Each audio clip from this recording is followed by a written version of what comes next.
सुनबाई, आजही चहा काल सारखाच बनव. अगं, कोणती नवीन चहापत्ती आणली आहेस का? काय ग, कालच्या चहाचं रहस्य काय आहे? प्रत्येक चांगल्या चहासाठी आवश्यक आहे राजहंस दूध. चहापत्ती तीच, फक्त दूध नवीन. तुम्ही फक्त दूध बदला. राजहंस दूध आणा आणि असा मस्त चहा बनवा.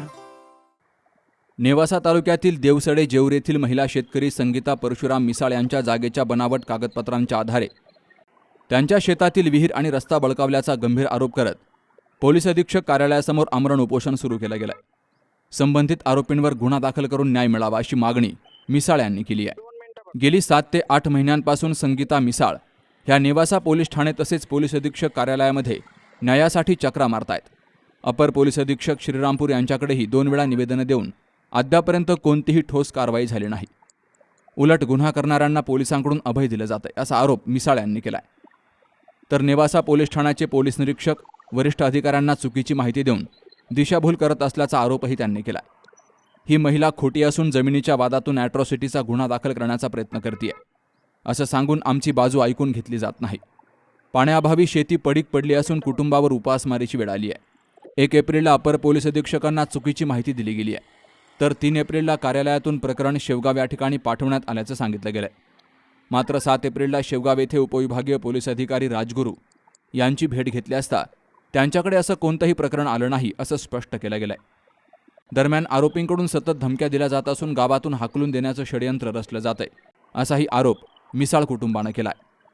माझं नाव संगीता परशुराम मिसाळ, राहणार देवसडे, तालुका नेवासा, जिल्हा आयनानगर येथील आहे. माझी ही मागणी आहे, खोटे दस्तऐवज करून माझी फेरफार नोंद करून माझी विहीर आणि वाटावर कब्जा केलेला आहे आणि मला बदनाम केलेला आहे. गावातील लोकांना गावाच्या बाहेर काढण्याची धमकी दिलेली आहे मला. आणि आरोपीवर कुठलाही कारवाई नाही गुन्हा दाखल करीतच नाही मी. सरांकडे मी गेले, पीआय सर मलाच बदनाम करतात आणि त्यांना गुन्हेगाराला मदत करतात. माझं असं म्हणणं आहे का सरांनी कागदपत्र बघायला पाहिजे होते, कागदपत्राची चौकशी करून पडताळणी करायला पाहिजे होते, पण त्यांनी केले नाही. उलट मलाच त्यांनी बदनाम केलं, धमक्या देतात.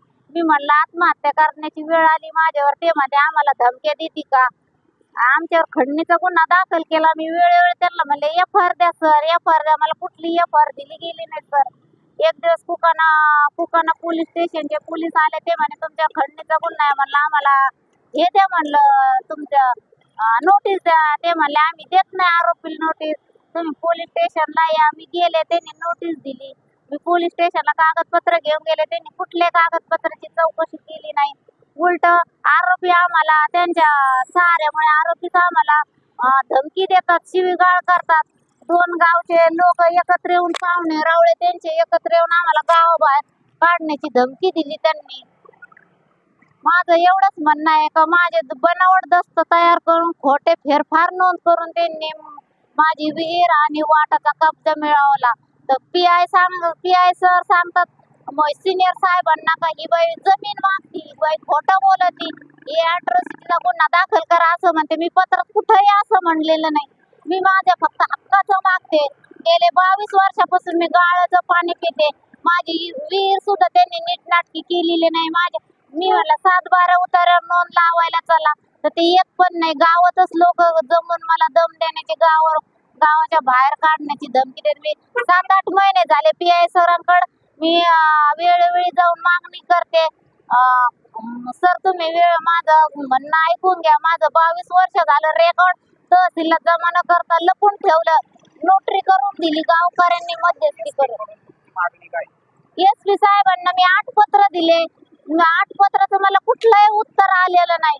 एसपी साहेब म्हणले तहसीलदारांचं लेखी पत्र घ्या, पीआय साहेबांना द्या, दिलं. तरी पण पीआय साहेब सिनियर साहेबांना खोटी माहिती देते माझ्याबद्दल खोटी माहिती पसरतात आणि मला पाण्यापासून वंचित ठेवलं. ते ही वेळ माझी फक्त पीआय साहेब आणि गावकरी, 2 गावचे गावकरी त्यांच्यामुळे माझी वेळ आलेली. मला आता उपाशी, मला आत्महत्या केल्याशिवाय पर्याय नाही. ते म्हणतात कर. मला अशी धमकी देते का? असे पीआय साहेब मला बोलतात.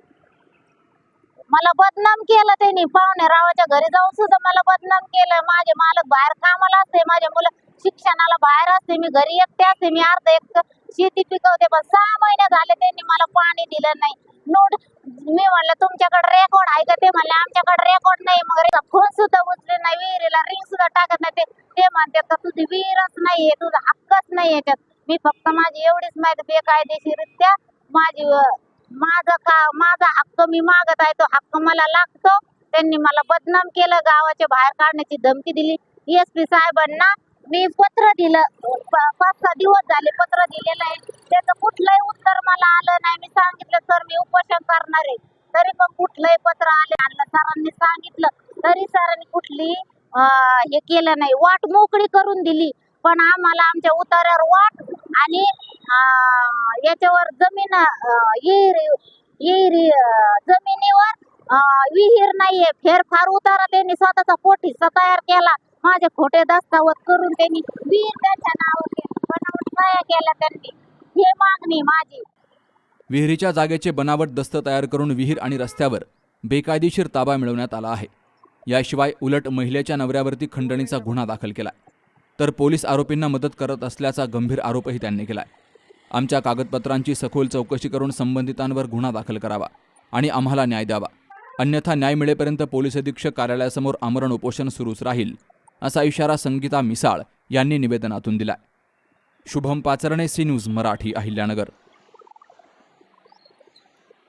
दादा, अरे 7 दिवसावर आले लग्न, सगळी तयारी झाली, पण फर्निचरचं काय? गृहवस्तू भांडार 10 ठिकाणी फिरण्यापेक्षा आपल्याला हव्या असलेल्या वस्तूंच्या हजारो व्हरायटीज एकाच ठिकाणी पाहायला मिळतात, फक्त गृहवस्तू भांडार मध्ये.